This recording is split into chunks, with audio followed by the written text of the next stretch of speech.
گوردن نے انتہائی زوردار آواز کے ساتھ دروازہ بند کر دیا۔ اوشا نے دانت بھینچ لیے، پھر جب اس نے ریسٹ ہاؤس کی جانب واپس قدم بڑھانے چاہے تو اچانک نہ جانے اس کے دل میں کیا سمائی کہ اس نے اس پرانی حویلی کے اندر جانے کا ارادہ کر لیا جو چند ہی قدم کے فاصلے پر اس کے سامنے تھی۔ اوشا کو یقین تھا کہ پہلی ہولناک چیخ اس نے جو اپنے کمرے میں سنی تھی تو وہ اس حویلی سے آئی تھی۔ ویسے بھی جانے کیوں اس کا دل چاہ رہا تھا کہ اندر جائے۔ ٹارچ اس کے ہاتھ میں تھی، پھر وہ دھڑکتے دل کے ساتھ آگے بڑھی۔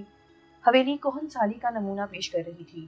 حویلی کے صدر دروازے کے دائیں بائیں بوسیدہ سے دو ستونوں کے ساتھ عجیب سے جانوروں کے چنگھاڑتے ہوئے چہروں کی مورتیاں بنی ہوئی تھیں۔